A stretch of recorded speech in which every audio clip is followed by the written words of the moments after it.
And away we go. Well, here we are, friends. Another therapy session. One that it didn't look like we were going to have to do this. Didn't think we were going to have to go down this road. Oh, I did. But here we are. Oh, shut up, Aaron. They were up 10 with 6 minutes left. You didn't think they were going to lose. I did. I didn't bet on this game at all. Cincinnati falls 69-65 at West Virginia. This show, as always, we're crossover episoding tonight. 2 shows in one. A live nightcap to kind of react, and then we'll get into the rest of the BCJ podcast stuff a little bit later. So this one, as always, brought to you by the Holy Grail.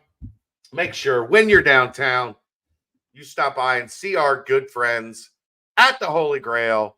They will get you taken care of. And if you order a Cincy Light, every Cincy Light you order from the Holy Grail, an extra 50 cents will be donated to Cincy Reigns to support the athletes at the University of Cincinnati. The Holy Grail cares about the university. You should also support those that support us. This show also brought to you by Galactic Fried Chicken, www.galacticfriedchicken.com. It will get delivery right to your front door, pretty much anywhere inside the 275 loop, or head down to Dayton, Kentucky, Wednesday through Sunday, lunch and dinner. Tell them to pump it up. They will save you 15% off your order. Galactic goodness, it's out of this world. Well, Aaron, not great. Chad. Not great, Bob. I mean, look, I agree with you. This is one that I anticipated there being trouble, especially it figures that the first game that Jesse Edwards looks like Jesse Edwards is tonight. But it was kind of a battle back and forth throughout, a little bit of a game of runs. And then Cincinnati goes up 10, 60-50 with a little over 6 minutes left, 19-5 the rest of the way. What? West Virginia had a guy that, I mean, it sometimes it's very simple. West Virginia had a guy that they were very comfortable with having the ball in his hands at the rim down the stretch. And Cincinnati looked awful offensively over the final 6 minutes. They were disjointed. They didn't get good looks. When they did get good looks, they rushed them. How many airball threes tonight? 5? 6? I got to the point where I was hoping they would just not shoot another 3 the rest of the game. The crazy thing is, Aaron, I think that's the most they've made in a game in Big 12 play. 9. They make 8 in the second half. Took 32. Well, yeah, they were 8 of 22, which is 37%. That's a really good number in the second half, but you were 1 of 10 in the first half. And the 8 all came kind of in a bunch. And guess what happens to bad shooting teams is they keep shooting them and water finds its level. And they go from, 48% in the half to 36% in the half.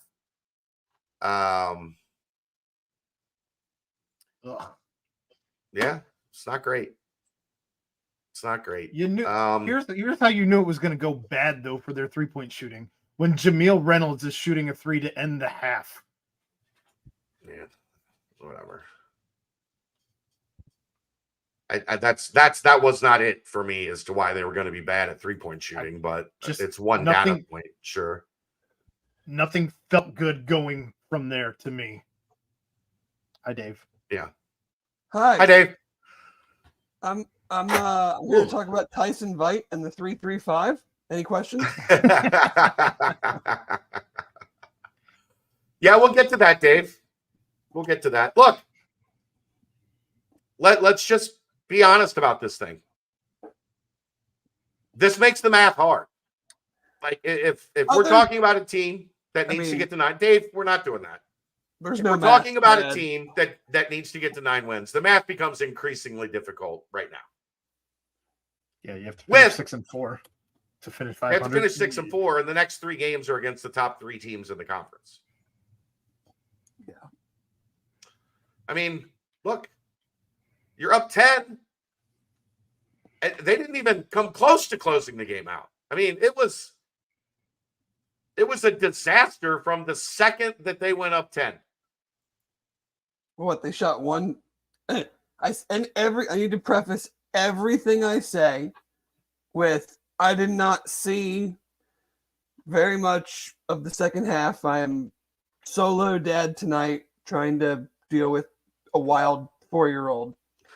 He shot a better percentage on the the bedroom hoop though than the Bearcats did during the game. So the nuances and if I say something that is incorrect, I apologize.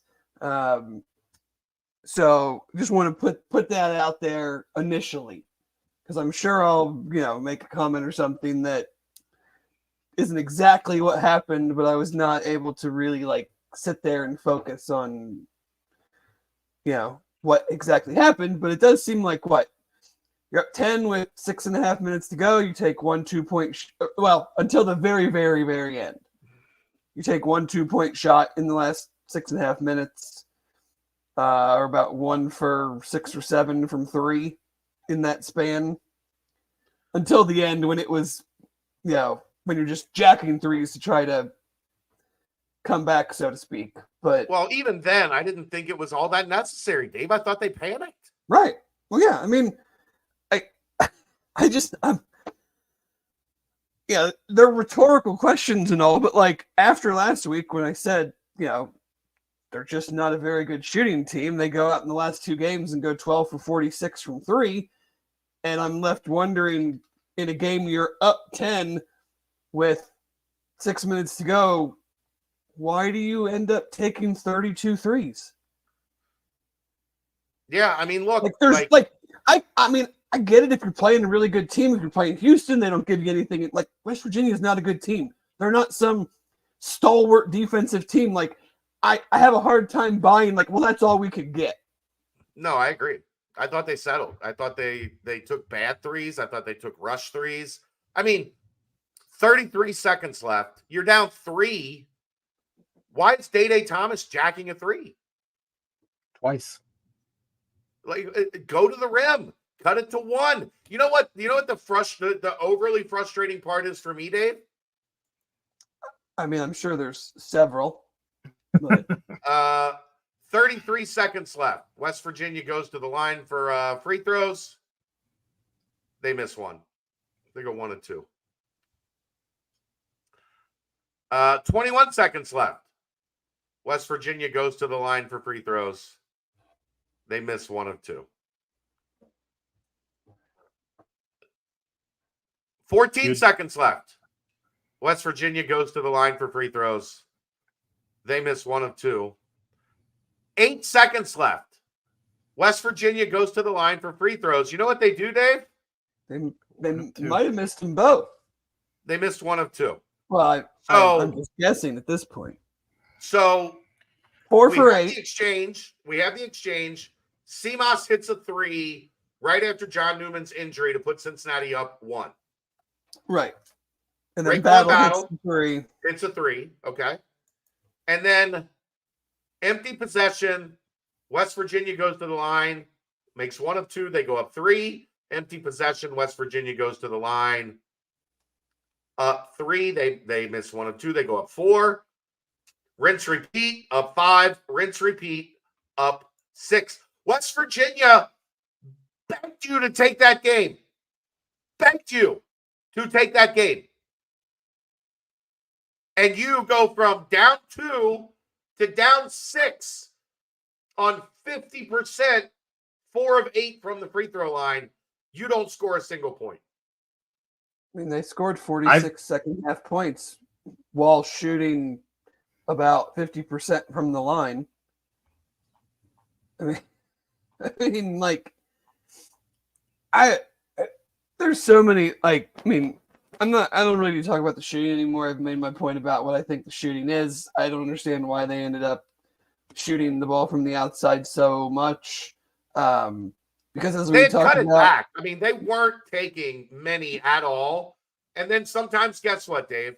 Something stupid happens. Like you get hot for like 4 minutes, and everybody thinks, "Oh shit, we can shoot the three now. It's back." isn't that the time like that you Up go 10, to the you go basket downhill. Yeah. because the team is now like a little more spread out on you because they're like, okay, now we have to. I mean, whether they were good or not coming into this game, they've gotten hot. So now we need to step out. Step out a little bit, and then that should give Day some room, Jizzle some room. It sounds like, again, not being able to pay super close attention. It sounds like what I had wanted to see. Day and Jizzle together again, was implemented a little bit, but then during this stretch was kind of disregarded. So I don't want to comment on lineups and timeouts and shit like that because I just wasn't able to watch. So it's unfair for me to make a statement like that. But I mean, I got a fun stat. I got another fun one for you that I want to try to figure out. You know how many minutes Jesse Edwards had played in the last month coming into tonight's game? 14. 16. 16. How many points he had scored? Not many. 4. So he's clearly not in, like, let's go balls to the walls. The second half. Well, I mean, he played 29 minutes tonight, went 25, 10, and 4 blocks. He was dominant in the second half. Our main three bigs combined to play 55 minutes and scored 8 points. Yeah. Real quick, thank you, Hunter. Yeah, go ahead. Thank you, Hunter. Hunter said, just want to ask people to take a step back from the ledge, take a breath. A lot of season left, bad loss. Yes, we'll learn and move on and get better. It'll be okay. Love you guys. We love you too. I appreciate the donation, Hunter. Dave is not believing that it's okay. I'm with Dave. Believe or not, like, I mean, I'm not going to use the Marvinism, but like, you gotta show me. I mean, what that was tonight. Whether it was the beginning of the game where I will be kind and say not winning plays were being made, throwing the ball over, practically over the back. I mean, I try not to be too critical of guys, but like it was pretty clear in the first segment of the game that Vic probably shouldn't have played the rest of the game unless there was major foul trouble. Like, I think that's hard to refute.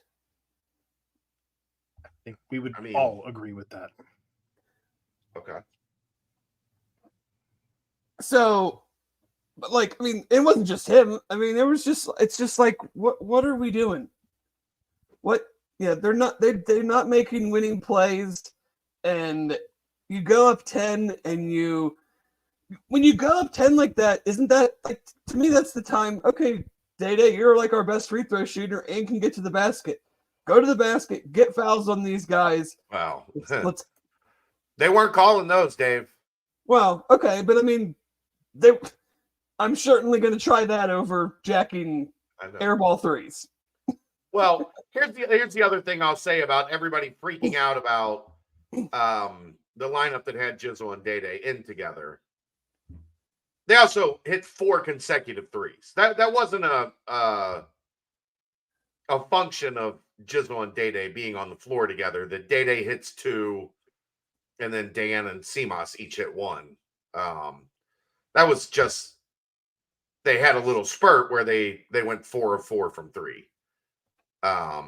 So I know everybody looks at it and thinks it's as simple as those 2 guys were on the floor together. So I'm saying have them on the floor together because when I'm up 10, I want my ball handlers, I want my free throw. Like, regardless of how the game ended up being called or was being called, like that's who I want on the floor at that point. Like we played like dog, whatever. We had a nice little spurt there. The games can be won in those little spurts. We were dominant in that 4-minute spurt, and I need my guys that can close the game out because they might try to press or they might start fouling to try to increase possession. Like I want those guys on the floor. Not because they had that, we went 4 for 4 there, but because like that's how I feel like you close the game out with guys like with those two guys. Yeah.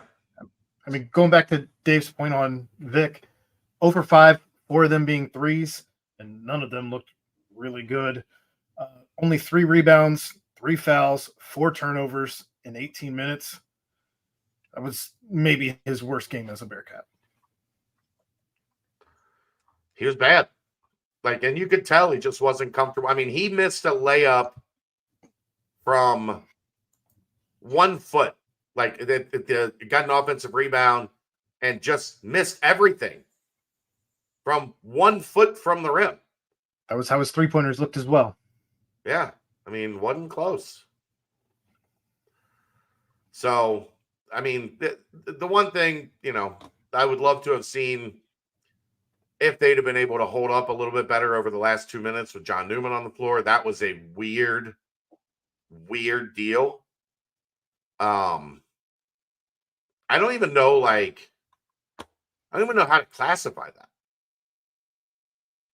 The announcer said it was like a boxer who takes a punch and then it's a delayed reaction as the body takes time to process what actually just happened. It kind of looked like he took an elbow to the kidney or something. Yeah. But I mean, he was wiped out. He didn't get up for 2.5 minutes. Right. And then looked in a significant amount of pain sitting on the bench at the end with a giant bag of ice taped to his side. As big a bag of ice as I feel like they could strap to his body. Still wincing. So, there's so much to get to in terms of, once again, this team is they're not far off, but to Dave's point, at times it doesn't feel like they're all that particularly close either. Somehow they've managed, all of these games have been, right there at the end, one way or the other. But, tonight was the first time in Big 12 play they had a halftime lead. Not had a halftime lead the entire conference run until now. And then I would assume, other than BYU, do you guys remember them being up double digits at any point in the second half? They got up double digits on UCF, didn't they? Yeah, they did at the very end. I think it ended up 11. Right. They won 11, yeah. Yeah, so they did right at the... Yeah. West Virginia's undefeated at home, though. I mean, they've dropped Kansas, Texas, and Cincinnati. I don't think they're undefeated at home. In conference play, yes. Radford, and UMass. They're freaking terrible, guys. Dave, that is come on, be fucking real. That's an entirely... Go look at the players who played against in those games. Okay. Go look at the players that played in those games. And it's not the play. Carissa didn't play. Battle didn't play. Edwards didn't play. Come on, Dave. We're not doing the hot take bullshit. Yes, without their best players, take John Newman, Dan Skillings. Well, how many? Aziz, what did Raekwon Battle do tonight? They did a great job. Well, they had John Newman on him until John Newman wasn't on him. And they hit a big three. Yep. The second John Newman wasn't on him. I don't have took the lead away from Cincinnati. If it's an overreaction, I just don't have a lot of room for excuses at this point. You're up 10. You got outscored 18-3. I don't really care about making excuses. You're just spewing diarrhea. No, they're not a good team. Okay. Okay. They at home, they've beaten Kansas and Texas. Okay. And they are getting they have what their roster was supposed to be. To look back in November say they lost games in November with 5 guys that aren't on the floor right now, that's disingenuous, Dave. You know that is. Okay, fine. You don't know that's disingenuous? It is whatever. It's whatever you want it to be. I just know that they blew it a 10-point lead. They did. And we don't need to say dumb shit to accentuate the fact that they chose away a 10-point lead. They're not good. They should have won. They should have won the game. Period. Yes. We all are in agreement there. That has nothing to do with who West Virginia played against Radford. All right. That's all. We can stick to the miserable final 6.5 minutes tonight. Because that's what Kirk Arisa played 37 minutes and scored 3 points against Radford, and Raekwon Battle had 29 in that game. So we still want to do this? Yeah. Where's Jesse Edwards? He didn't play. So one guy. The other guy had 29. Okay. That one guy had a double-double for whatever that's worth. 25 and 10. They couldn't stop him. He was 9 of 9 in the second half, I think, from the floor. That's on your bigs. Might want to make some adjustments. What other adjustment? Guard your man straight up. Well, don't let him eat you alive. They allowed them to eat you alive in ball screen coverage. That goes back to I don't know what they were trying to do in ball screen coverage in the second half. It didn't look like anything they had done all season. It kind of goes back to Vic probably shouldn't have been playing in this game. I thought that you may have been better served seeing the minutes that Odie could give you, or even Jamil. I thought Jamil's minutes tonight were actually, in comparison to what he's done in the other games that he's played in, especially in conference play, I thought his minutes were well served tonight. Yeah, I mean, I guess you could try to have him out there a little bit longer. Again, I don't think they're real comfortable playing Jamil and Aziz together. For whatever reason, I just don't.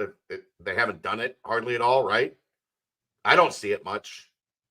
So, I mean, I guess the answer there is to just go small and not play big. Go one of them with Day, Jizzle, Dan, and either Seamus or John. They haven't played a ton of Day and Jizzle together. I mean, Jizzle, again, he had 2 points in 12 minutes. Like, he's not giving you that offensive spark that he did, for a little bit of a stretch there going into conference and the start of conference play. He's also not shooting it very much. No.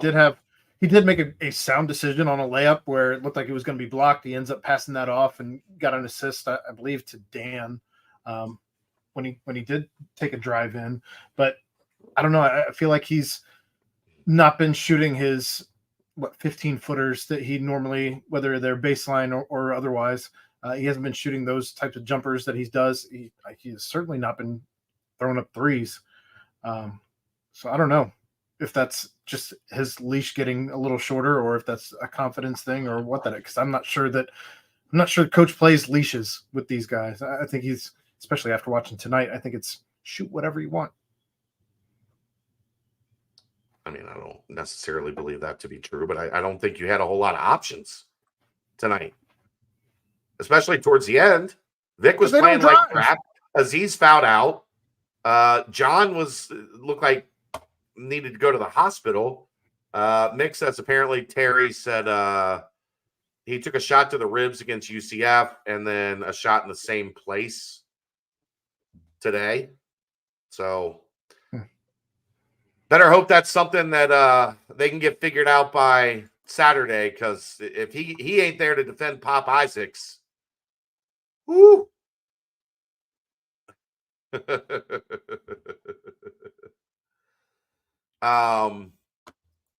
Passing was definitely an issue tonight. 12 assists on 25 made baskets. Day had 4, Jizzle had 3, nobody else with more than 2. Felt like whatever West Virginia did to keep them out of their flow, their motion, was effective because there was a lot of standing tonight, Dave. A lot more than we've seen of late, at least.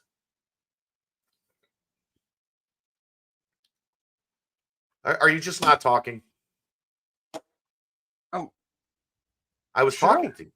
Yeah, I mean, I didn't really get to see it, so I'm just taking your word for it that they. I mean, you watched the first half, didn't you? The first half, it was a problem too. That was a lot of the turnovers. I tried to. I was busy dunking all over a 4-year-old.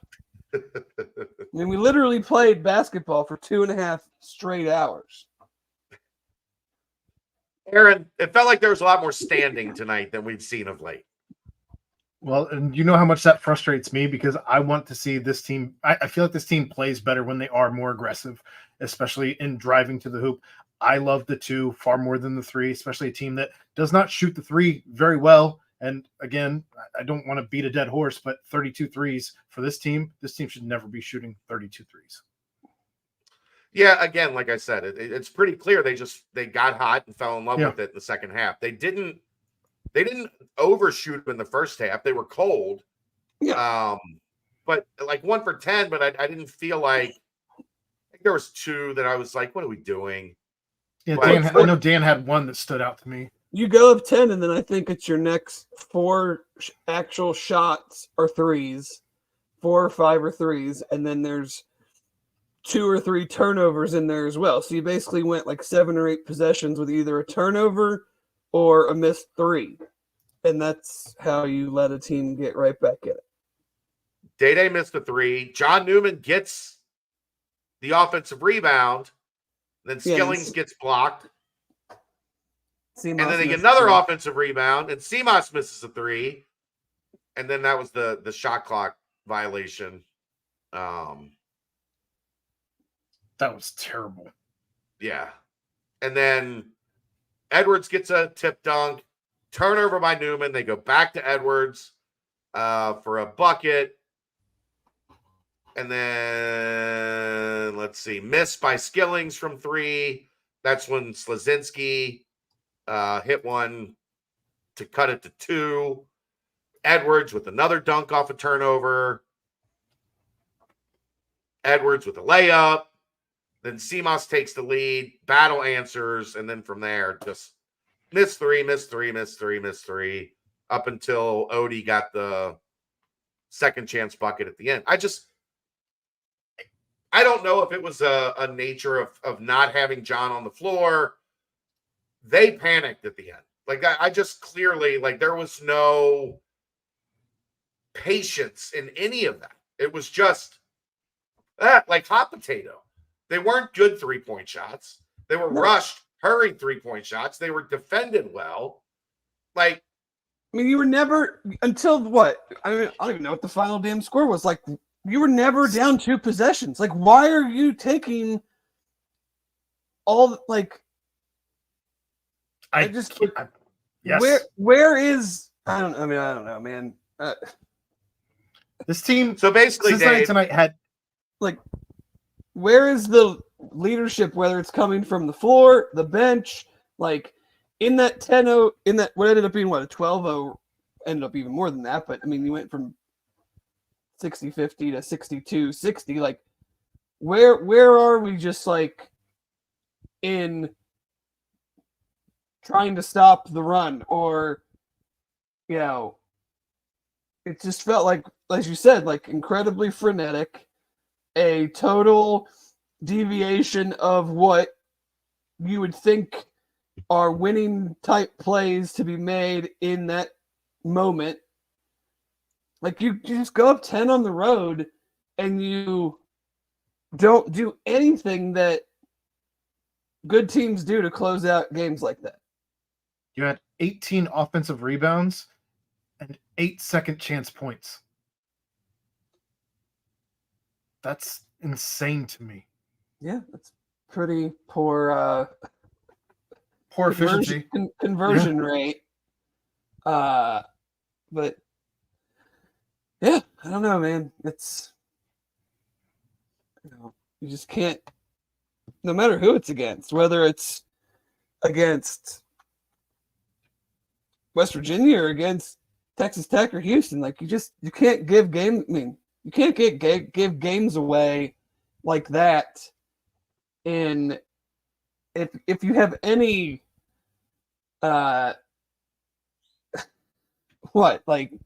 any aspirations to be a quality team. Yeah, you have to figure. Well, and that's kind of what we talked about all season. Is this team doesn't have an alpha. This team doesn't have a guy who wants the ball in his hands, taking the shots.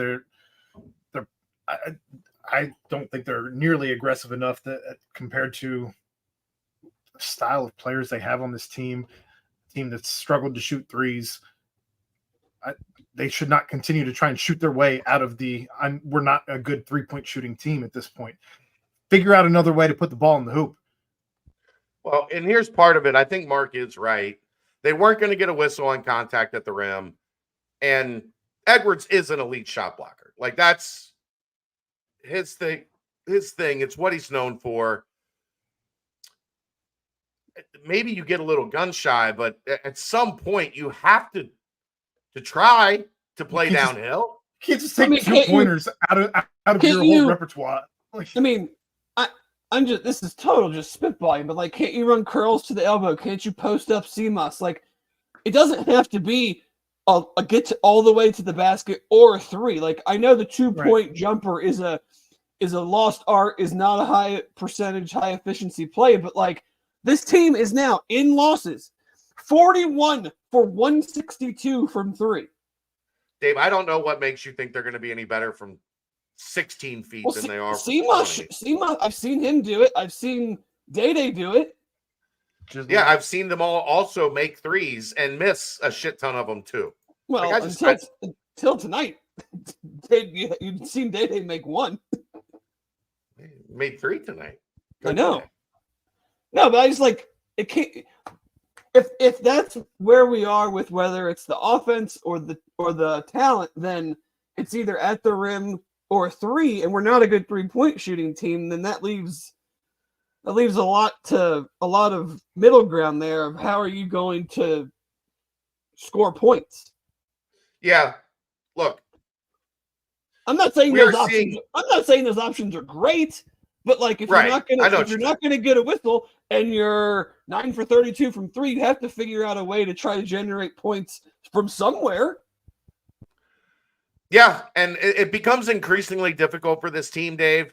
If Vic and Aziz go 2 for 10 with no free throws, like 4 points. You can't have that. Neither of them are they're still not the like throw the ball into him guy. Vic has to be. Well, he has to be anytime recently. Not tonight. No. I mean, he gets more of his stuff on movement and dump offs. Like, they're not, wall your guy off, pin your guy. We're going to throw it in. We're going to see if they double team. If they don't double team, take a couple dribbles, make a move, do an up and under, whatever. Dave, they're still running a lot of that for him, and he's just not. They turned it over 3 times in the opening segment. I know. On silly stuff, easy stuff. That's why I said I don't think he should have played the rest of the game, but that might be an overreaction. But like, it seemed pretty apparent at that point, like whether dude's still not feeling great or whatever, it's just he wasn't in it, man. Like sometimes it's just not your night. You do more harm than good. Aaron, relax. They are not a miles away from being back in the tourney. If they win tonight, they're right on track to be in the fucking tourney. That's someone in the chat did want to make sure that's very apparent that's not me. Not to you. No, I mean, coaching staff making changes and adjustments. They've kept Cincinnati in every game, despite the fact they can't shoot for shit. Like, what else do you want a coaching staff to do?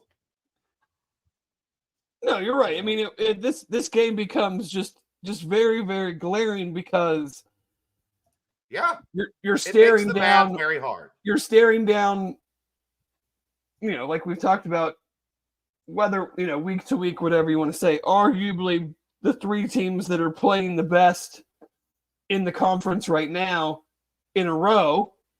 And, granted, two of the three are at home, but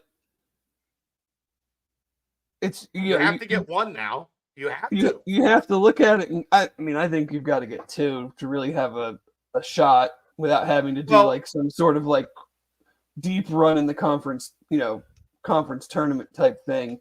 You go at UCF and then Oklahoma State at home after that stretch. I mean, yeah, but if you can go, but my point being, if you can go 3-2 in that segment, then you're what, 6-8? Right. And then you've got TCU, Houston, Kansas State, Oklahoma, West Virginia to end the season. It's a catch-22 because you're never technically out of it because you have so many good opportunities. But but you're also, it's so hard to grab because everybody you play is good.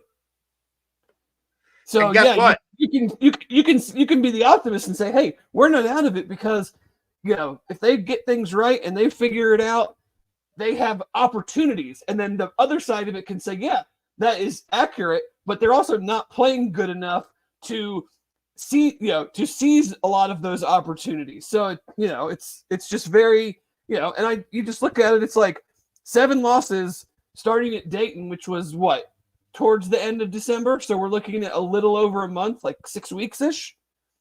That was more early December, wasn't it? But was it? Yeah, but it was 16th, halfway. But so it's we're basically 6 weeks ago in this stretch of losing 7 games in the last 6 weeks. Like I said, you're a 25% 3-point shooting team. Why am I gonna think that that's all of a sudden gonna change enough? We've talked about it. They don't need to be great, but they're still not even getting to the okay part. Well, the problem is at least somewhat. At least they were over. Well, no, they were under for the game. Under 4. They still ended up 38% from the floor and 28% from 3. Yeah. So yeah. Yes, the 1 for 10 really hurt, but they still went 8 for 22 otherwise. So that's certainly better than they've been, but it's still not that good. Hey, look, 36.4% from 3, Dave. I'm running down the street naked with the way this team has shot the ball, especially on the road. Yeah. Yeah, if they went 8 for 22 for the game and supplemented all those other attempts with 40% from 2, they probably win. Yeah.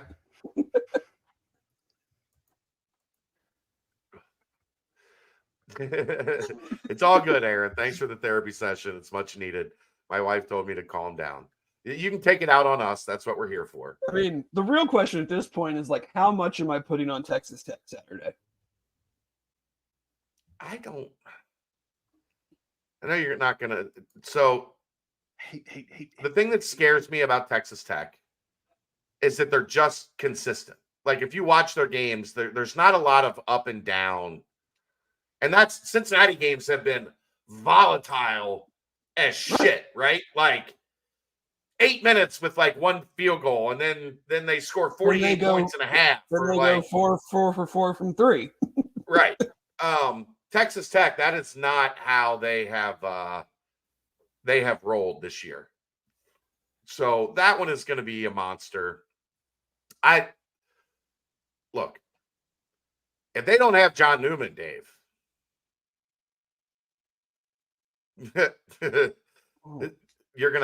somebody's gonna stop Pop Isaacs. That's not John Newman.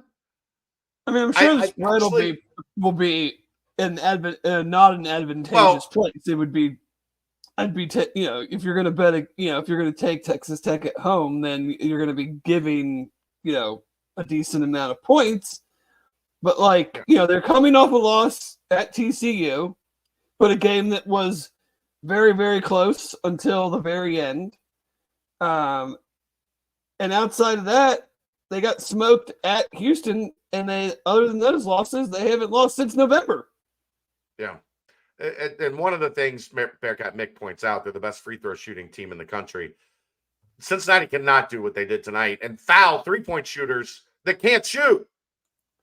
Like Raquan Battle, he's a great scorer, but he is not a shooter. Closing out to the point Did that they there's foul him on 2 straight possessions shooting threes? Yes. Yep. This goes back to my. And they were the latest whistles ever, but I'm going to be, but they were. I'm sure they were fouls, probably. Like regardless of when they were delayed closeouts, where guys were just like sprinting through him, like right through him. Like what? No. Like air quotes. You run by it. Don't you throw your make, hands up and run don't by make it. winning plays. Like they didn't today. Like, you gotta. I mean, I don't know, man. Like, I don't know. It's frustrating. It's frustrating because this was one that you know, it. I hate. It's another one. It's another one in the belt. But it's another one in the belt. This should have had. Well, this is where we go back to when you lose the way you did against Texas and Oklahoma in games that you should have won. You are eliminating opportunities for stuff like tonight to happen. Because let's face it, it's a great league. There's great players. There's going to be Jesse Edwards is an elite player in this league when he's healthy.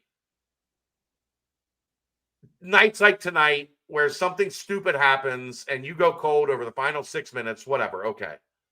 But because you didn't close out Texas, you didn't close out Oklahoma, now you're 3-5 instead of 4-4. You got 10 left.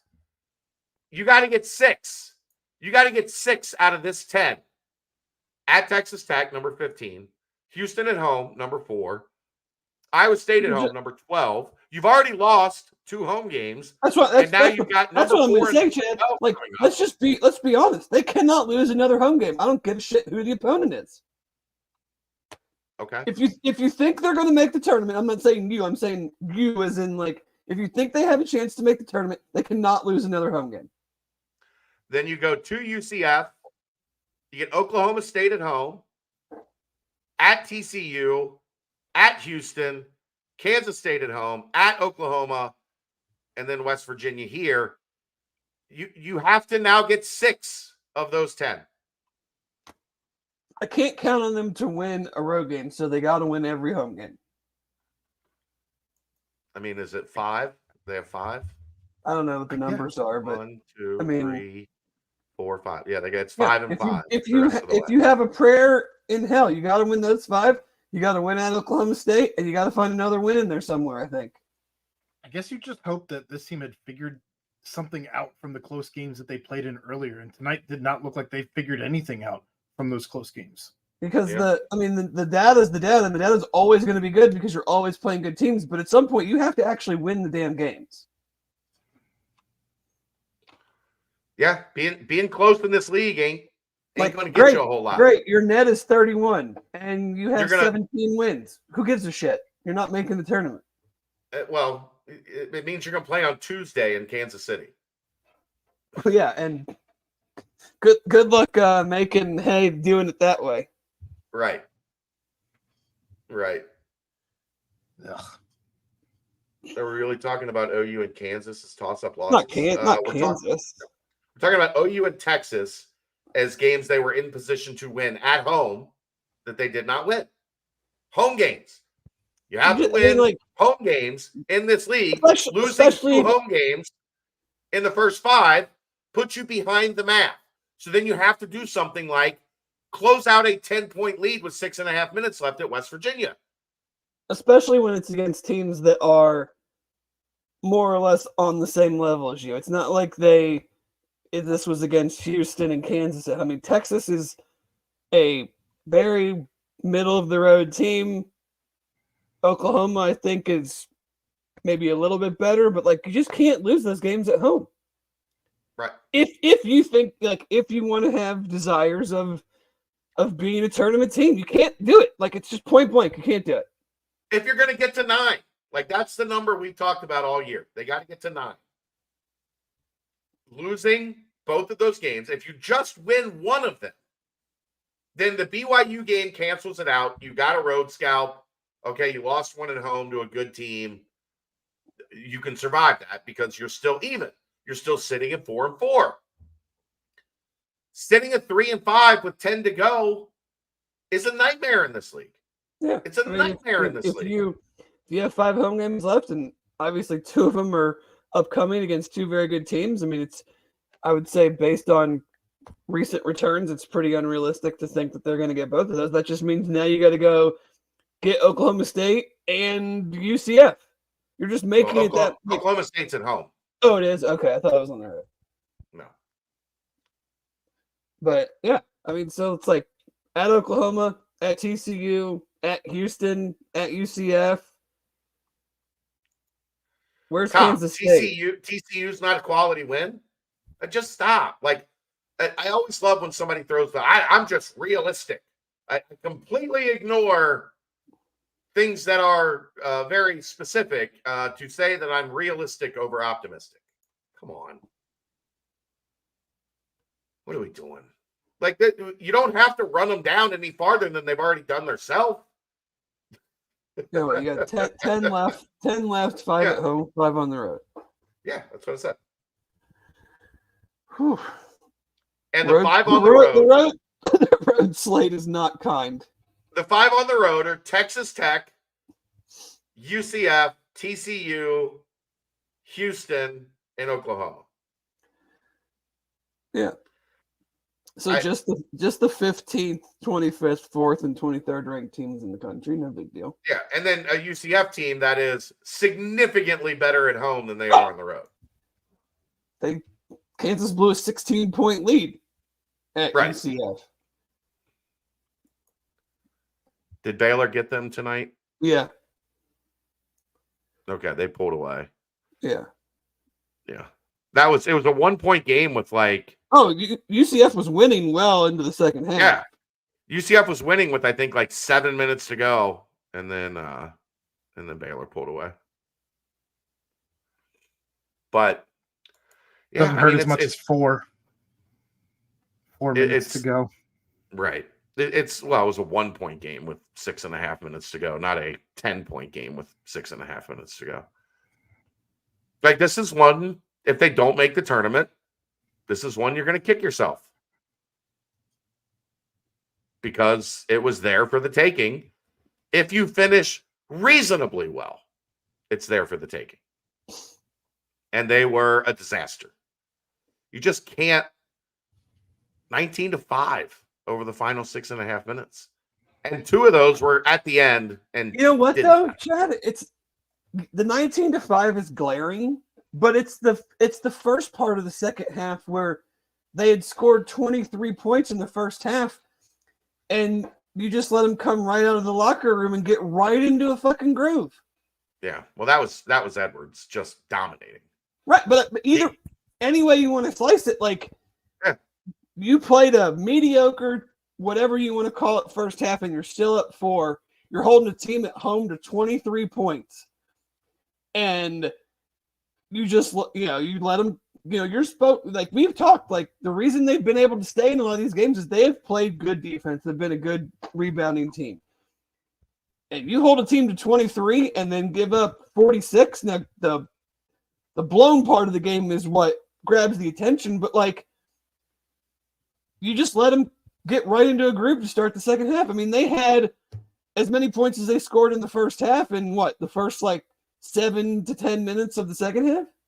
I think it was before. It was definitely before the under 8 media stop. Probably right around 10 minutes. They shot 58% in the second half. Now, obviously, the glaring part of that is Edwards goes 9 for 9. So what? 5 for 15 without him. Should have done the hack-a-shack. Should have. He can't make free throws for shit. That Odie into wail on his wrist. I mean, that's what Houston has done. Like, yeah. I mean, once he gets in a groove and he's made like 4 or 5 in a row, how about we like try to disrupt him? How about we plant his ass on the floor? Like, don't make it so damn easy. Yeah. Well, the problem was they defended the ball screen so bad, Dave, there wasn't anybody around him to foul him. He just did whatever he wanted for the entire second half.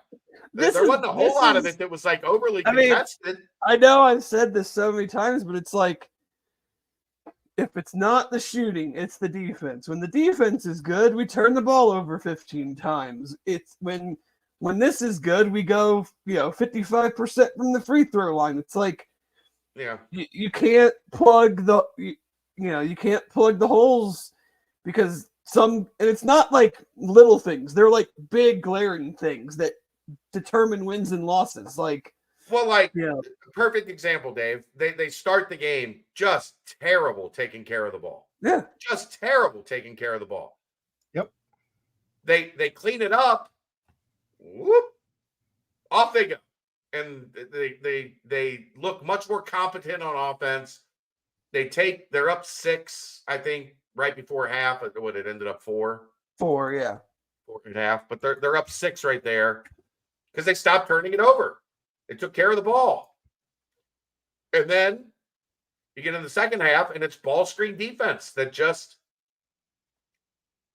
completely cratered. Like, I don't understand. It wasn't like West Virginia was taking a bunch of threes and you really had to alter your ball screen defense to the point that you left Edwards open. It wasn't like you went under and Kirk Risa he went 6 for 6 against Oklahoma State or one of their most recent games. Like, it wasn't like he was in a groove and you're covered. You were doing the wrong. I mean, he went 2 for 2 to start the second half, but both of those were dumbass shots. Oh, one was like a fadeaway. I did see that. A step back, out of rhythm, fadeaway. And then he hit another one. It was contested. But that was the only threes he made all night. They weren't punishing you from 3. Why is him being open on it? He wasn't popping, Dave. He wasn't shooting a 3. I mean, this is not the first time that their ball screen defense has been bad. Yeah. That's correct. I mean, I can think of one game. Better. I can think of one game in particular. Well, but even with Disu and Disu, well, no, at least that and I know you're talking about Holmes. Yeah. But at least like with Disu was a threat to like either beat you from 3 or like put it on the flank. He did a bunch of different things. Edwards was just set a ball screen, roll to the rim, catch it, and score. I mean, outside of a free throw, did he shoot the ball outside of 3 feet from the basket? I don't think so. I don't think so. I don't recall. Why are you allowing such free access on the roll? Agreed. What are you doing? What is the big doing? They don't hedge, they ice. Right, and Day-Day's good at getting over the screen. Elite at getting over the screen. Now, obviously, it's not him that's always in that action. Sure. But John is too, and John is too, and he was only out the last couple minutes, and this was going on all game, so it's not like it was something that just popped up at the very end. Yeah. I mean, sure, John. If your aunt had balls, she'd be your uncle. Yeah. They played decent in the last 6 minutes. The conversation is sure, absolutely. If they weren't 41 for 162 from 3 in their 7 losses, they would have 7 losses. What a stupid stat. I mean, 41 for 162. It makes me want to throw up because Chad knows I hate the 3. I hate it. I hate how reliant that teams have become on the 3, and especially this team being not a good three-point shooter. What's worse, that they're that percentage or that they're taking 23 threes a game when they shoot that bad from 3? But it's a product of them not being able to really get anything inside in the flow of an offense. That's been an overarching theme in their losses. Maybe even more so than the 3s, Dave, is that they're bigs. Right. And I'm using it because it's so bad, but it's just funny to say. But it is that because they can't get anything at the rim in the half court, like literally nothing. If Day or Dan or John don't break their guy down at the top of the key, they don't get anything at the rim in the half court. Agreed. They're bad at layups, and they're bad at threes, and also free throws. And free throws. So, like the whole shooting thing. Yep. Look, Aaron, they shot 100% from the free throw line in the second half, so I don't want to hear any free throw bullshit. They shot eight shots in the whole game. 2 for 2? 2 for 2. Yeah, they were 2 for 2. Set him up, Dave. I set him up. Yeah, I mean, it's like, you know, I think Wes would say like, yeah, that's a pretty terrible percentage. It's out of circumstance. We're not. I don't think he would ideally want to be them taking 23 threes a game. But as we said, like, if you can't do anything inside, like, you're gonna have to shoot the ball from somewhere. Right. So somebody's got to shoot open shots. Like, we talked about it a bunch of times, and it's not been a product of bad offense. No, I think today the offense was like. I thought West Virginia frustrated. Like they didn't get any. Like, I don't know if they were. I'd have to, you know, maybe this is something Chris and I will talk about tomorrow. But they didn't get a lot of motion. They didn't get a lot of activity. Playing off like the second screen. Getting the ball back to the weak side. It looked disjointed for a good portion of the night. Again, not being able to see it, like, did they feed Edwards like in the true post-up sense, or was a lot of it on the pick and roll?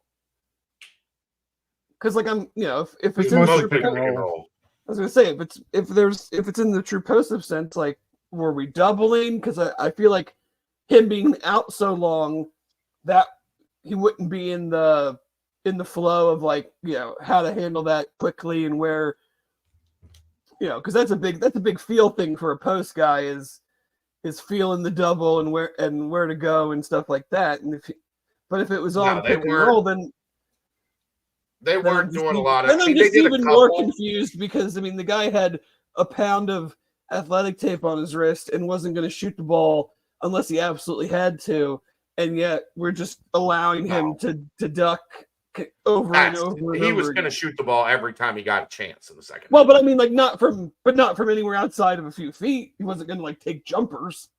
No, but they weren't stopping him from getting to 2 feet. Well, that's the thing, is, like, you knew he wasn't going to do that, but you still gave him the only thing that he was going to do. Yep. I'm not arguing there. MW2 Top G. If they go 8-10 with maybe 2 big wins from this, it could make 3. Yes, and then I will force Chad to give you a free year's membership of Bearcat Journal. They didn't do enough out of conference to get in. Right. That's like, well, okay. Let's humor the thought for a second, Dave. To get in with 8 wins, you would have to win Houston at home, at Houston, at Texas Tech. Well, no, but you have to beat the. But see, the thing is, though, you have to beat the air quotes bad teams, because if you lose to those teams, it doesn't matter because now you just have more quad 3 losses. Right, but they got 5 wins. They got 3 wins. Right. So to get in with 8, they would need 5 significant wins. Right, but that means at Texas Tech, at Houston at home, Iowa State at home, at TCU or Oklahoma, one of the two. Yeah, at TCU or at Oklahoma. But then that also means you lost to West Virginia at home, Oklahoma State. So it doesn't it doesn't matter. You just cancel each other out. They're not getting in with 8. Although they don't cancel out, Dave, because if you're putting on your resume, the bubble, everybody in the bubble top 10 scalps on the road, which metrically BYU, I still think is going to somehow end up being like Oh, a top 15 road win when it's oh, all they're said gonna and keep they're gonna keep beating teams at home and Yeah. probably grab a cup, just like Yeah. just like we should. If we could have gotten the Texas, there we'd be in the same situation. If we could have gotten the Texas and or Oklahoma win plus the West Virginia win, like you just get almost everything at home, and you don't have to worry about as much of it on the road. But when you drop 2 already, and you still have other very losable games at home, you can't have 4 home. Like in a week from now, they could or almost in a week from now, in a week from Saturday, they could have 4 home losses very easily. Yeah. And then you got nothing at that point. Like there's no, unless you can go and win the conference tournament, you're not getting in the tournament. Right. This team is not winning 4 road games. 3 more road games the rest of the way. You could have pocketed a second one today, and that would have put you back to even. And you didn't. It you know.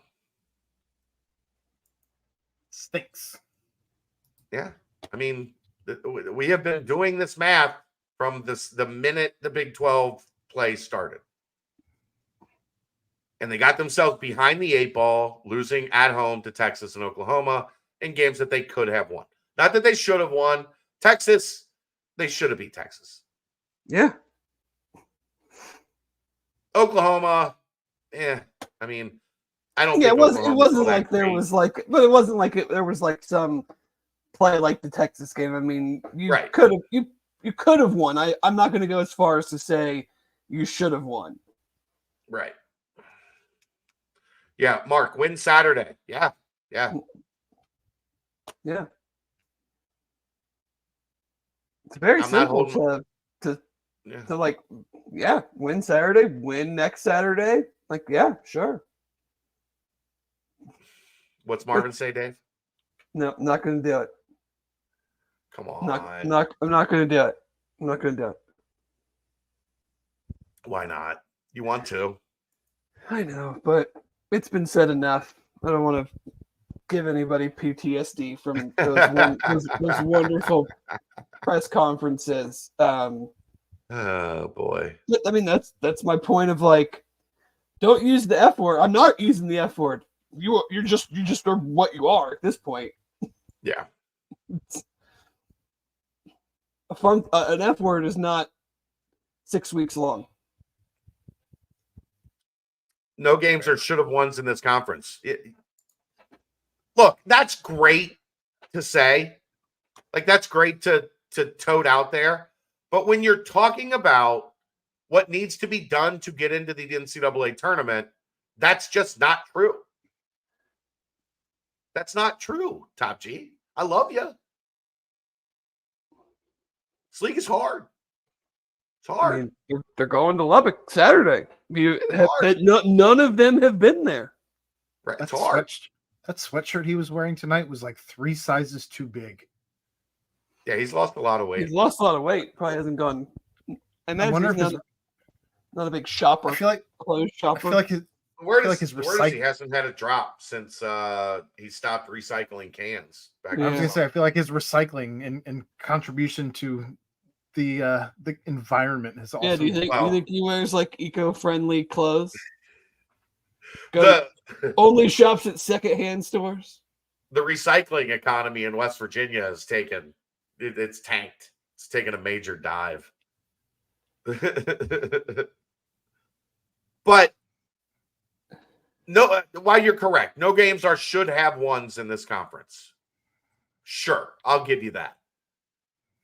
But that's how you end up 6-12 in this league instead of 9-9, because losing the Texas and Oklahoma games at home puts that in play, doesn't it? If you win those games, you're trending much more comfortably to 8, 9, 10 wins. You want a perfect example? Perfect. A perfect example, Give it to me. the team that Cincinnati plays on Saturday. They didn't screw around. They won at Texas. They beat Oklahoma State. They beat Kansas State. They beat BYU, and they beat Oklahoma. They lost against Houston, and they lost a tough one. They lost at Houston and a tough one at TCU. They held serve at home against Oklahoma State. They held serve at home against Kansas State. They held serve at home against BYU. They went on the road and beat Oklahoma, and they went on the road and beat Texas. Their schedule is not that much different than Cincinnati. I would guess if you look at like margin of victory, these are all pretty much, I mean, they beat Oklahoma State pretty bad. Beat Texas pretty bad. But 1 point game against Kansas State, a close game with BYU, a 1 point game, the 1 point win over Oklahoma. They have a close game with TCU. The TCU pulls away a little bit late. Like, Texas Tech is doing what Cincinnati had the opportunity to do and didn't. And guess what Texas Tech now has, Dave? Got a little breathing room. Yeah. That's what happens when you're sitting at, what, 5-2? I think they are, because they've already had their bye. You're sitting at 5-2 in the conference. And 9 wins isn't some crazy out-of-reach goal when you're sitting at 5 at this point. It's just math. About Just eight win Rice winning at Memphis. Just 14.5 point road dogs. You hate to see it. And Kentucky lost in overtime. Man. Yeah. Too bad. But, yeah, I mean, there's a lot of could clearly talk yourself in circles. The bottom line is this team's not going to beat anybody of substance if they don't somehow start shooting the ball better. I mean, all the other stuff doesn't. I mean, it matters, but like if you're just not going to shoot the ball well, you're not going to beat anybody good. Whether it's here, or there. 3. Right. I mean, just shooting the ball. I'm using a very broad term. Shooting the ball. This is not a Chad Aaron debate from a year ago where, like, that team had to shoot threes. The only 2 guys they had that were worth the shit, like, shot perimeter shots. Yeah. They had to shoot threes. This team's not shooting it well from 3. They're not shooting it well from 2. They're not shooting it well from 1. Like, and somehow it's a miracle that they have been in every one of these games down to the wire. It's rebounding. That's the only thing. Rebounding and defense is the only thing. It's the only thing keeping them into these games. Their defense has been good up until the second half today. Their defense has been great up until the second half today. Yeah. And the second half today, it was bad. But and it was one guy. What do we talk about? What do you see in the tournament? You gotta shoot. You gotta score to beat good teams. You're not gonna fucking hold everybody to 56 points and win 59-56 while shooting 39%. Yeah. Like you could do that in the old Big East because that's kind of how all the teams were built. Right. Everybody was built like that. Everybody was built to just stand in the middle of the ring and just punch each other in the face. That's not how this league is built. Good old rock fights. That was Big East. I take all the rock fight W's you want to give me right now. When might CJ come back? You would hope. He's been running. He's been starting to do some light stuff, light work, shoot arounds, things of that nature. You've got Texas Tech Saturday, then you've got a week off between Texas Tech and Houston. I heard he's getting close to thinking about maybe potentially Jesus practicing.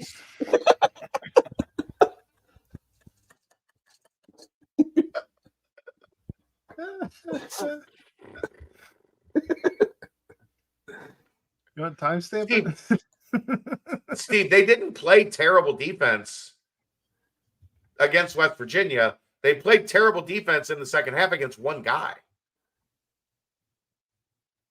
That guy scored 19 points in the second half.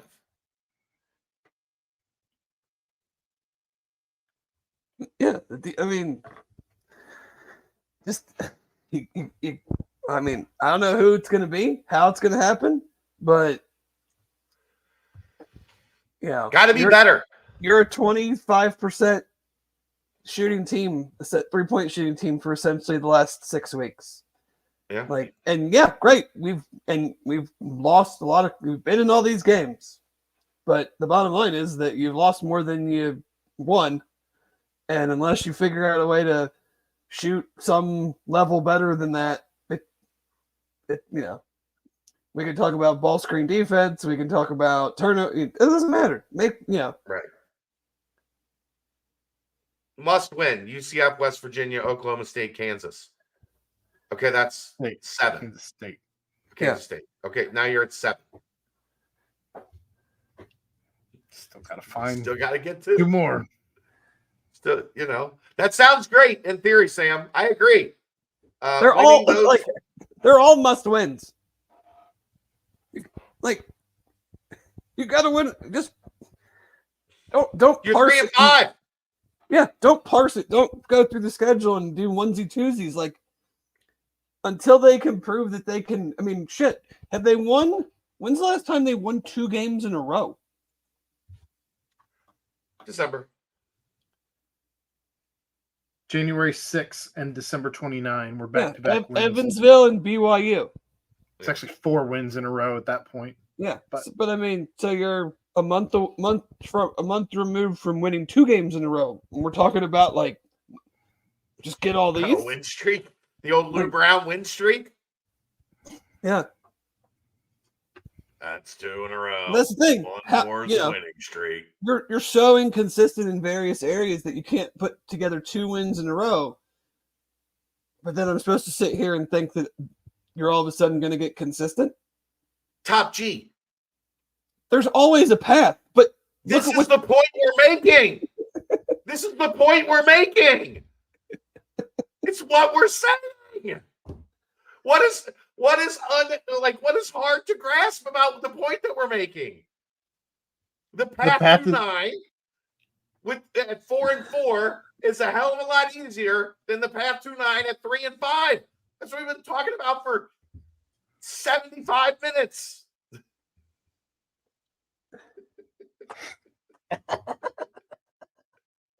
There's always a path, but you have to show me that you're capable of walking down it. Like, look, until they're mathematically eliminated from 9 conference wins, there's always a path. There's always a path. In a week and a half, we're going to be like, all they got to do is win 7 in a row to get to, or 6 in a row to get to 9 conference wins. The path is the conference tournament. If we can just win the conference tournament and beat all of the teams. That's just as easy as it is if you're in a 1-bid league. I mean, like really, honestly, if you just don't win until the last 3 regular season games and then win 3 games in make the conference tournament championship, there you go. Come on. What? They're on pace to have to win 5, Dave. Oh, I'm joking. Like, there's your path to 6. Yeah. You got to just count 3 in the conference tournament.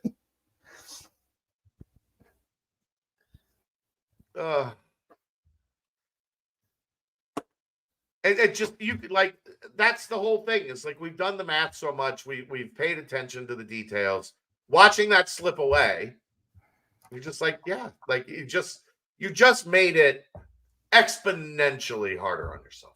Exponentially harder on yourself. I'm not great at math, and I get to not really do math when you do what you do tonight, because I don't, like, you got to do so much for me to then actually start getting back into the trying to do the math part of it. I don't like the math.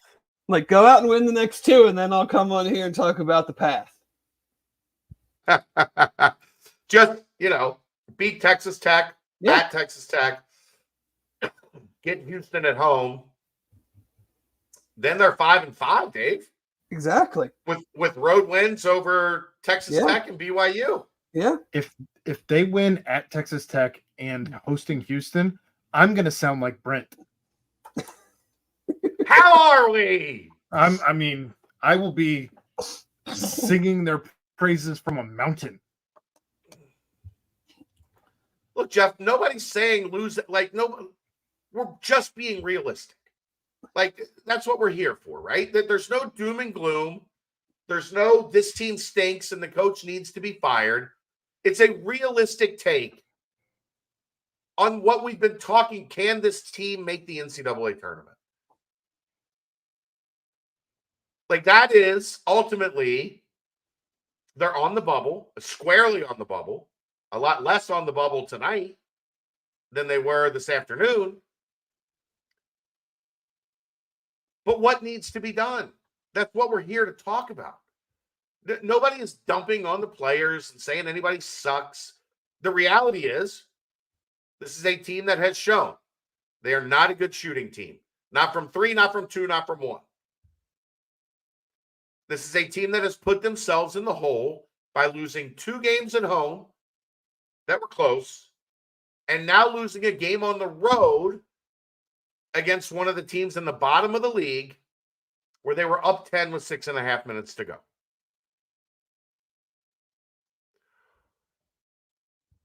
I don't know what else can be said at this point.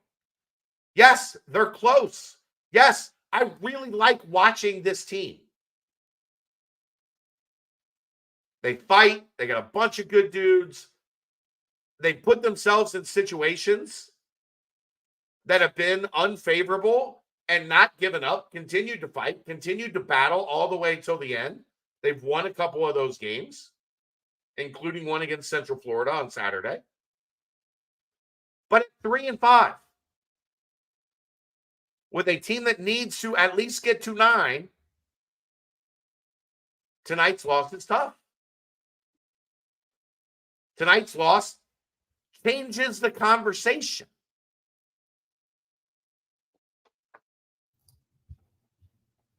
Yep.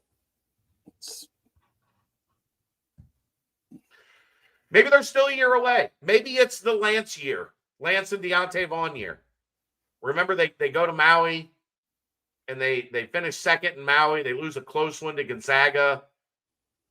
Everybody felt like, crosstown shootout. That was a really good X team. Came down to overtime. And then that team couldn't get over the hump. And they became an NIT team. And then the next year is when things took off. Maybe year 3 of Wes is year 4 of Mick. I don't know. What I know is, given their resume, Dave, I would have felt a lot better if this was like tooth and nail all the way through, and West Virginia made a play at the end and they win by 1, whatever. But you go up 10 with 6.5 left. They blew by you. Yeah. I mean, that's what that's where the whole second half defense comes. I mean, it's like, it's not like you got an onslaught from Hunter Dickinson and Kevin McCullers. Right. They were up 10. Up 10 with 6:29 left. It was tied. You got bombed by Zielinski's auto parts from Tommy Boy. And a really good player, but one that hadn't really played. And so, you sure let him knock the rust off. But why aren't it just bothers me. It's like, why aren't you just trying to physically just like make him suffer? on that Really? stuff. At least uncomfortable. I don't know. I'm trying. Like I'm putting not dirty stuff, but like Like what other teams did to Aziz when he came back from a back injury. you haven't played. You've played 16 minutes in a month, and we're just gonna let you, free reign, roll your ass to dunks and layups and free throws.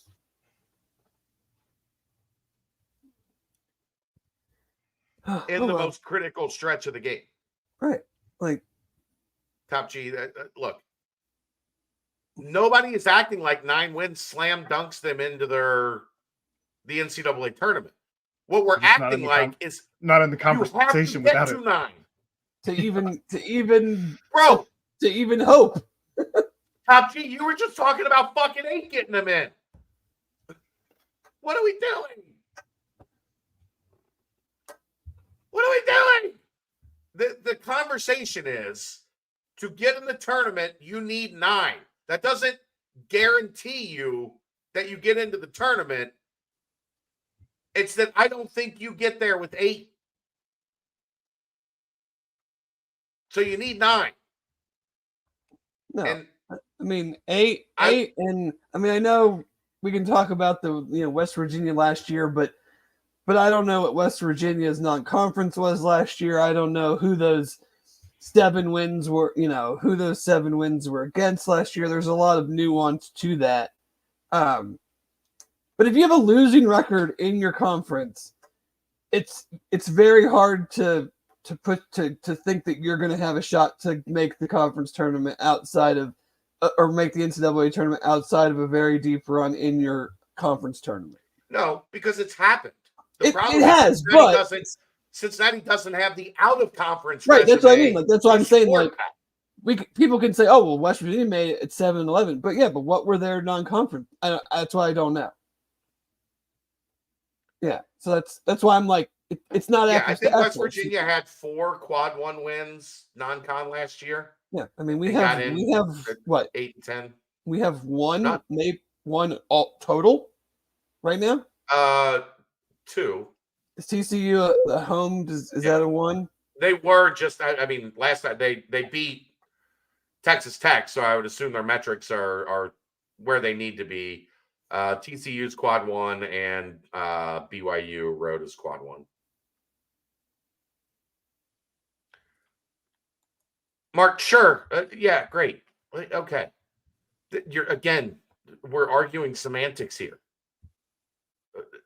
We're just talking ourselves in circles. Dave wants to talk football. Nah, at this point, I mean, it's 11 o'clock. Do we really need to? Yes.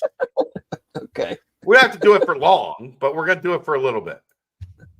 I got a couple ad reads to get in, Dave. Oh, we'll get those in. We want to make our money. Yeah. This ad read brought to you, this timestamp brought to you by Turtles Brew. 0 sugar, 0 carbs, gluten-free, bourbon-infused sweet tea. They have a lot of great flavors. They have lemonade tea, cherry lime, raspberry peach, orange vanilla, strawberry mint. There's over 100 locations in the state of Ohio. Go to turtlesbrew.com for more information and locations. A portion of the proceeds go to Save the Sea Turtles. 6% ABV. Just an all-around delightful beverage for UC fans. So go get you some Turtles Brew. And that'll take us to talking some Big 12, talking some UC football. That is brought to you by Team Ticker. You can see it right there. I got the Sea Paw. Aaron's got the Bearcat.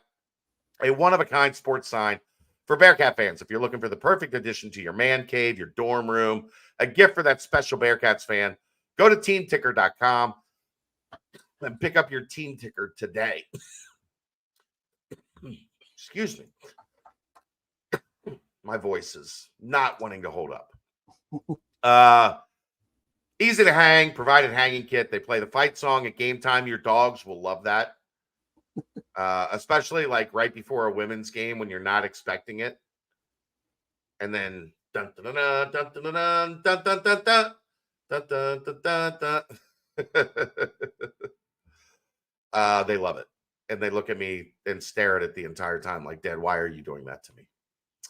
But yeah, go to teamticker.com and enter code BCJ to get $50 off. $50 off your purchase. Just wanted to make sure I got that right this time. $50, Dave, not 50 something else, apparently, which I said last week. And my dad called me at the end of the show and was like, hey, you said the wrong thing. I can't be perfect. All right, Dave. Does a middle finger emoji scroll across Team Ticker? No, I haven't seen that. So, Tyson Veit, Dave, officially announced as the defensive coordinator. I'm assuming you've had a chance to listen to the press conference and all of that good stuff. So, give me a rundown on the Bearcats' new DC. Yeah, I mean, he said a lot of things that you would expect someone to say at their introductory press conference when they've been at a new place for hours and days, not even a week or so. I always love when we getting into like the personnel questions, like guy doesn't even know how to get to campus from probably where he's staying without major GPS work. I don't think he knows the details of the roster yet, but I mean, I would say probably the most, I don't even know if it'd be interesting, but just his comments regarding structurally defense, but also, I need to see what I have. I think you guys probably talked about it on Monday. A lot of guys are like, I'm this. I run this defense or I run this offense and this is what we do, where it sounded like the way I took it was I would prefer to run this. I would like to run this. But if my personnel dictates that I can't run this to a level that I am confident in, I'm not going to do it for the sake of doing it. So, we will see. I'm sure the teachings and the initial alignments will be that 3-3-5 look with the third safety. But if they get out there and they're like, we kind of don't have that guy, because that is an important guy. You're not really hiding that guy. So they're going to, I imagine he'll figure out something else, some other way to do it. So, I mean, Dave, it's like if you go into a place and you inherit a 3-down lineman defense, but you're a 4-down lineman guy. It might be hard to run that 4 down because you don't have 7 or 8 dudes ready to be, high level rotation defensive linemen. You might only have 5 or 6. So he's going to have to come in and determine, do we have, it's like I said to Aaron the other night. You might feel like you went out and you recruited a good deal of we added some safeties. We bolstered our safety room, but you recruited to a 2-safety room. If you add a safety, now the depth that you thought you might have is very thin. Yeah. Because you were anticipating we're going to play these 2 guys most of the time. These are the 2 guys that are going to back them up. Okay, well, now you need 6 instead of 4. Yeah. I mean, the two guys that come to mind as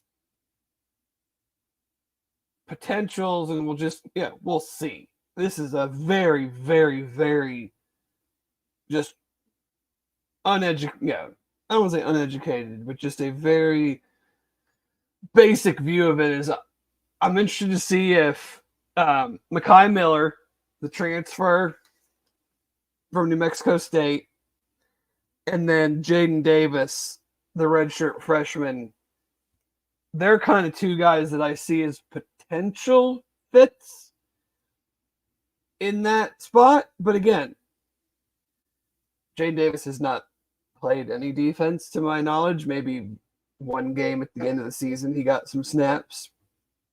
And Mekhi Miller has been a traditional safety So again, we'll see. But I think there are some options there. But again, it's more than just like the starter. You have to. It's just like any other position. You need depth, and yeah, we might have one guy that can do it, but he's going to play all 70 to 100 defensive snaps every game for right. For 12 games. Yeah. So we'll see. I mean, it certainly takes a little bit bigger of a safety because their main task is run support, is basically becoming that third linebacker, so to speak, and really playing aggressive downhill, really on the RPO, whether it's the quarterback or the running back. So yeah, it'll just be interesting because he's had a lot of success. I mean, the linebacker play, I will be watching that. I mean, we still don't know exactly how things are going to shake out with assistant coaches. They do now have kind of a glut at guys that have predominantly coached linebackers, and I'm not sure how. I mean, they're all defensive coaches. I'm sure they've all coached various positions and helped in various ways, but like, I do have some concern if they just move someone to the secondary, given the fact of the secondary was not awesome last year. Yeah. And so are you going to have someone that is not their I mean, safeties, I guess, is where, because Carey is there. But I mean, I don't know how comfortable I feel about a guy who's been a linebacker coach. Now he's going to be a safety whether it's him or anybody else. I mean, honestly, he knows the defense. If that's the inflection point of the defense, I guess I would probably feel better with him doing it than anybody else. But then he's not coaching the position that he's produced been an incredible amount of good players at. Right. That's the concern there. It's like, okay, I would feel okay if they said he was coaching safeties year one, like to get this defense kickstarted, but then he's not coaching linebackers, where essentially every Iowa State linebacker has been an all-conference guy for like 6 years. That's a slight exaggeration, but like, well, they've had 16 all-conference linebackers in 7 years. That's a freaking lot. Well, 16 times. Some of those guys have done it multiple times. Right. So 16 times over 7 years, an Iowa State linebacker was either first, second, or third team all Big 12. I would prefer him coaching linebackers, Dave. Right. I mean, I would tend to agree with that. I mean, outside of that, I mean, very run-of-the-mill first press conference stuff. Yeah. I did like the stuff from Sat on going outside of his comfort zone because there was an easy path to having a defensive coordinator in like 2 days, right? Oh, yeah. Several of them, really. Yeah. And instead, I like the fact that he said, I need a guy that understands what, I mean, let's call a spade a spade. I think it's safe to say over the last 5 years, Iowa State consistently year after year has been the best defense in the Big 12. I would imagine that they have been the best defense all 5 of those years. Yeah. I mean, they have done the best job of anyone in the league. They've done the best job defending the league. I mean, even 2 years ago, when they had a bad record, it was because the offense was anemic. There were people joking that Iowa State had just adopted Iowa's offense. Yeah. So, yeah. mean, and look. I look at it just very, very similar to like the way the Bengals' offensive structure works. In that Haycock is a very, very veteran defensive coordinator at Iowa State. I mean, there was a lot of their talk about this hire was that he was retiring in the next year or so, and that Tyson was projected, you never know how things actually will end up, but projected to take his spot. Sure. So my thinking is very similar to how, like, Zach Taylor calls the plays, but like Brian Callahan certainly had an incredible amount of input and game plan and whatnot. So I imagine it's very, very similar to where, Tyson Vite is not just coaching linebackers, and it's like, right, the other guy is just calling all of his stuff on his own and whatnot. So, but yeah, I mean, they've got him out, and I know he was out in Cincinnati today with Carey and Scott. A lot of the coaches have been over the last week or so I know a bunch of them were up in Northern Ohio, and then all over. He's already offered. I think he's got. It seems to me that it looks like he has some Chicago area ties because he's offered 2 linebackers out of Chicago today. One who is a teammate of 2024 signee Zach Clark. So, potential there, which has been a pretty good spot for UC. Gino had some ties there. Walt has some ties there. Denbrock obviously did when he was here. So the whole Chicagoland area is a place that UC's recruited, fairly well over an extended period of time, regardless of coach.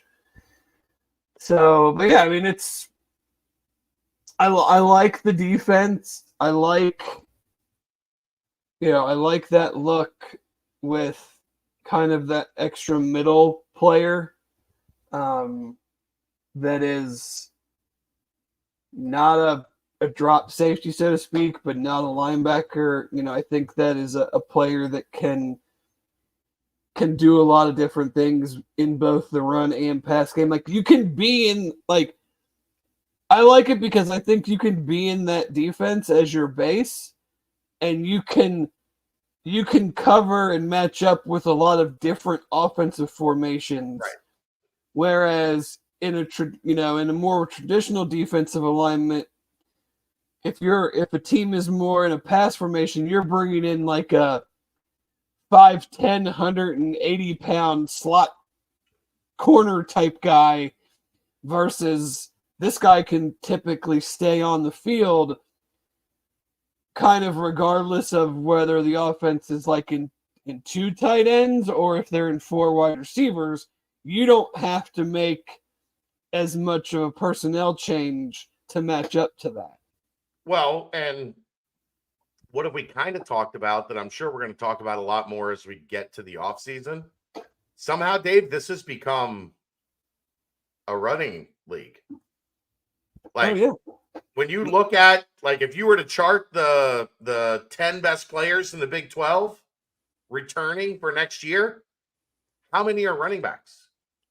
6? Well, 5? I mean, like, just go through. I would go through, like, compare the top running backs coming back to the top receivers. Right. And quarterbacks. Yeah. I don't think there's like, do you look around this league right now and quarterback scares you? I mean, Garrett Green at West Virginia and the young, and I'll butcher his name, but the guy at Arizona and Shedeur Sanders. Probably. Yeah. I mean, I don't want to. I'll probably leave some. Overlook somebody, leave somebody out. I'm not really diving into teams rosters right now. You know my point. Like, but yeah, there is not like the at this point. There's not like the there's certainly no like surefire first round quarterback or. We're not looking at this league like they were at the Pac-12 at the start of last year, where it's like there's 5 or 6 great quarterbacks. Caleb Williams, Michael Penix, yeah, Nix, Bo Nix, Arizona's Arizona quarterback. kid, Yeah, for sure. So yeah, I mean it's a and what? What a fun league the Big East is. They've had 2 games on FS1 tonight. In both of them, there were 46 combined foul calls in the game. The Xavier game was pretty high scoring. Yeah, because everybody was they were just standing at the free throw line the entire game. That's what 92 fouls in 2 games. Oof. It caught my eye. I had to chuckle at it a little bit. But this is a running back league. So having that extra, physical, and I assume, I don't know a ton about it. You probably know more than I do with the 3 safety look that Iowa State has used. I know I've watched Iowa State and how physical they are and how fast they play downhill and how they're looking to hit you. I would assume, they had 1 safety back there that's like a deep coverage, help out over the top, and then 2 others that are looking to play downhill and smack you if possible. Yeah, I mean it's. I mean, I don't want to. I have not studied it tremendously. I mean, they play their corners play press, and then their 2 true safeties are kind of basically in a Tampa 2. And then this third guy, I imagine, lines up in the middle, but shaded to wherever the power side of the formation is. Yeah. And that's kind of how they align from there. Yeah. But you got to stop the run in this league now. It ain't as simple as we're putting as many DBs on the field to make plays in the pass game, because this league will run over you if you go that route. Yes, because the football schedule did come out yesterday. Let's discuss briefly. Do you have any other ad reads to do? No, I think we're good for now. I mean, we can timestamp real quick to just get another one in. Timestamp brought to you by Turtles Brew. 6% ABV, 0 carbs, 0 sugar, gluten-free, bourbon-infused sweet tea, 100 locations around the state of Ohio. Visit turtlesbrew.com for more information and locations. Lemonade tea, cherry lime, peach mint, raspberry peach, strawberry mint, orange vanilla. You know the deal. Turtlesbrew.com. They will get you taken care of. Schedule release. You got to start fast. Yeah. Because the end is not fun. Well, no, I mean, we're talking about running teams in this league. I mean, Texas Tech is going to bring back the leading rusher in the conference. You're at Texas Tech, then you follow it up with a game at UCF, who has RJ Harvey. We know what he can do. And then you get the 3-game stretch of West Virginia, Iowa State, Kansas State. We know they're going to want to run the ball. So, am I crazy? I think Iowa State. Go ahead. I was going to say, you kind of lucked out not having Oklahoma State and Kansas on the schedule, because you know what they're going to do on the ground. I mean, the kid from Iowa State is as good as anybody in the league. The sophomore, Abu Sama. He's good. I don't know if I'd put him in the RJ Harvey, Oklahoma State guy and Texas Tech guy. If he makes any progression from year 1 to year 2. Sure. I mean, he's still he's incredible for a true freshman. He showed a lot of promise, but we're talking about Doak Walker finalists and winners. Yeah. But yeah, start with Townsend and Pitt at home. And then, at Miami and Houston at home. There's a lot of pressure, 3-1, right? I mean, minimum. Yeah, very, yes. Minimum meaning, if they're 2-2 after that first 4,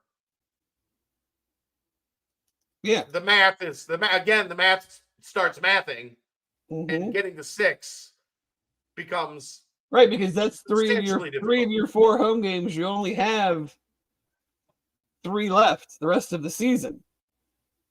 They go what, 2 months with 1 home game? I think almost. Well, you go Texas Tech. Yeah, because there's a bye week in there. There's 2 buys. Well, no, but you go Texas Tech on the road, bye, UCF on the road, Arizona State at Colorado. So you have 1 home game from the end of September to November 9th. Yeah. September 21st is Houston at home. There's 1 home game between then and November 9th.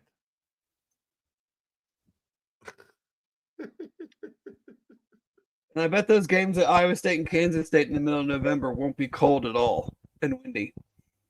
Man, I know it's the nature of the beast, Dave. But these years where you only have 4 conference home games and you got 5 on the road. Yeah. Like people wonder why this league does so much of this. That's why I'm so adamant about doing everything you possibly can to get 3 home games as many times as all your non-conference home games as many times as possible. I know it's hard. I know it probably costs money you don't want to spend, but I mean, you look at it from September 21st, the rest of the year, they have 3 home games. Yeah. And 2 of them are in November. Yeah. I mean, so for 2 months, I mean, September 21st, you play Houston, and you end the year November 30th at home. You have, in over 2 months, 3 weekends you're at home. Yeah. There's 2 off weeks in there, but still, I mean, it's 3 Saturdays in 2 months and a week. What, 9 weeks? 33% of the Saturdays. Like, we're gonna see each other at the tailgate like we hadn't, like we had gone through the off season. Good to see you. I know. How's life? How's the family? Will's 6 months older than he was the last home game. Yeah, pretty much. But even more reason, you better stack some wins through Saturday, September 21st. Because from there on out, you got 5 on the road and 3 at home.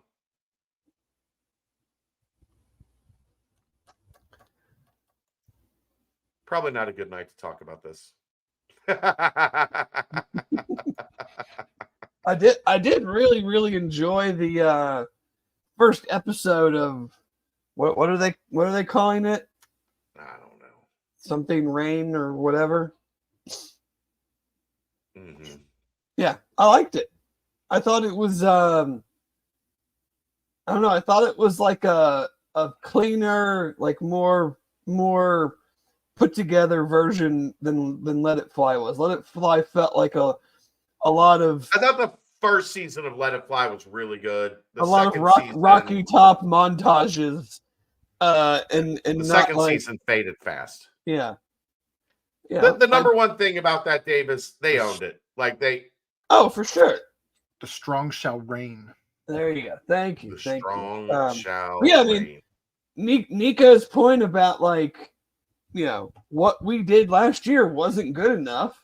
What are we going to do? Because, like, yeah, if you just come back this year and you worked your ass off, but you do exactly what you did last year, it's not going to be good enough. Like, how do we go to that next place individually and team wise? Right. Because I think everybody, I'm not going to say that they were unprepared. I'm not going to say that there was never a time. You were there all the time. I was there plenty of times. There was never a moment where I was like, this reminds me of the Tuberville times. So, they just took it in the teeth the first year in the Big 12 for a number of reasons. But, how do you learn from that? What do you learn from that? How do you change things, update things, tweak things to...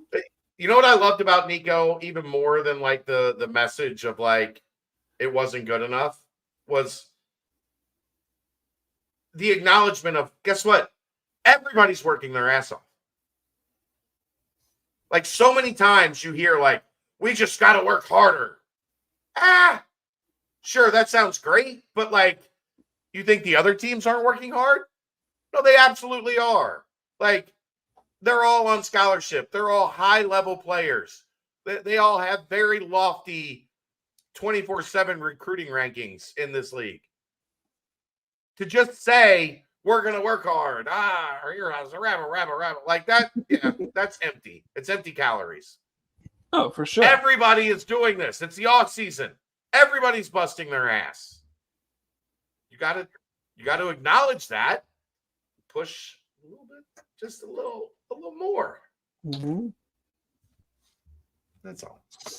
Yeah, and I think Did I catch a rabble rouser in there? rabble.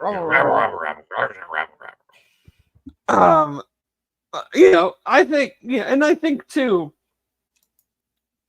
First years are always interesting, and they can go poorly, not out of the fault of really any one person or one position. Like, you can have a great first year, you can have it. It just doesn't come together sometimes, and I think, at least from the outside, and none of it matters right now. It's only going to matter when the games start. But there does seem to be, at least, like, from what we were able to see, and maybe Nico. I don't know if Nico will be as forthcoming with that type of stuff, but it does seem to be, at least to this point, like more of a collective. I don't want to say buy-in, because I don't want to shortchange anybody on last year's team and say that they weren't bought. Like, that's not fair. As someone, I'm guessing if we see a highlight clip from this like at the end of this season, you won't see Scott Satterfield speaking to the team, and then one guy. Do you think that was put in there on purpose? Because most times, I would think that someone would say, let's leave that on the cutting room floor. I think a point was being made. Like, you're talking to your team as you're about to take the field, and someone cannot be bothered by your comment and literally just walks right in front of you. Yeah. Like, I'm done listening to you. Let's go. I have something better to do, whether it's go take a piss or go out on the field or go eat some Twizzlers on the sideline.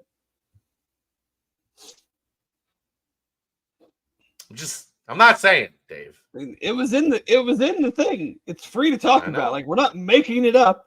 I'm being a smartass. I'm not saying. I know. I'm just saying. I am too, though. I brought it up. We don't need to pull it. Like, they don't need to. I mean, they put it in there. Yeah. I think it was a little bit of insight, if you're paying close enough attention, as to some of the things that were dealt with behind the scenes last year. That's all. Yeah. All right. Well, Saturday, 6 p.m., Texas Tech. Boy, I hope John Newman's a fast healer.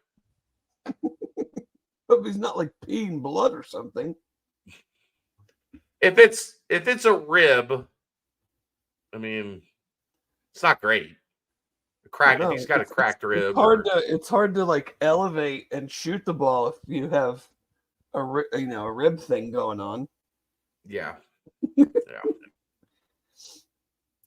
Maybe he's actually been one that hasn't been a dreadful shooter. No, he's been very selective, and and shot a decent percentage when he has let it go. Anyhow, that was a rough one, but onward and upward. 10 more Big 12 games to go.